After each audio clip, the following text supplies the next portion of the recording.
একজন জানতে চেয়েছেন যে স্যার আমি ছাগলকে পিপিআর এর ভ্যাকসিন করেছি এবং তারপর আমার ছাগল পিপিআর এ আক্রান্ত হয়েছে। আর ছাগল যদি আবার পিপিআর এ আক্রান্ত হয় তাহলে আমার পিপিআর এর ভ্যাকসিন করে লাভটা কি, যদি পিপিআর ভ্যাকসিন করার পর ছাগল পিপিআর রোগে আক্রান্ত হয়? আসলে দেখুন, এখানে আপনার একটু জানার ভুল আছে এবং বোঝার ভুল রয়েছে। কোনো ভ্যাকসিনে এভাবে বলা নেই যে এই ভ্যাকসিনটা করলে আর এই রোগটা তাকে আক্রান্ত করবে না।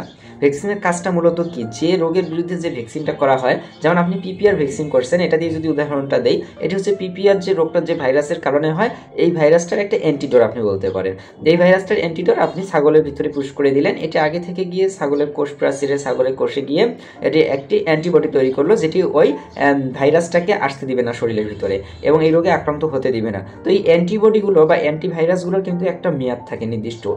এই নির্দিষ্ট মেয়াদ পরে এই অ্যান্টিভাইরাস বা অ্যান্টিবডি যেটা তৈরি করে এটা কিন্তু নষ্ট হয়ে যায়, এটা কার্যকারিতা নষ্ট হয়ে যায়, এরপরে কিন্তু সহজে ওই ভাইরাসটি এসে কিন্তু অ্যাটাক করতে পারবে। এই জন্য দেখবেন ম্যাক্সিমাম, বললে ভুল হবে, সবগুলো ভ্যাকসিনের একটা মেয়াদকাল থাকে, যেটাকে বলা হয় যে এটা 3 মাস পরে আবার পুনরায় করতে হবে, এই ভ্যাকসিনটা 6 মাস পরে আবার পুনরায় করতে হবে। তার মানে এই ভ্যাকসিনের ফলে যে আপনার ছাগলের শরীরে একটা অ্যান্টিবডি তৈরি হলো, একটি অ্যান্টিভাইরাস জায়গা দখল করে নিল, এটা একটা নির্দিষ্ট সময় পরে আবার নষ্ট হয়ে যাবে, আবার ধ্বংস হয়ে যাবে, তারপরে কিন্তু আপনার ছাগল আবার অ্যাটাক হবে। এই জন্য এটা রুলিং করতে হবে। আবার অনেকে বলেন যে আমার তো মেয়াদ ছিল, যেমন আমি আজকে পিপিআর এর ভ্যাকসিন করছি, আমার এটা 3 মাস বা 6 মাস মেয়াদ তো থাকবেই, কিন্তু আমার 1 মাস পরে আবার এটা পিপিআর রোগে আক্রান্ত হয়েছে।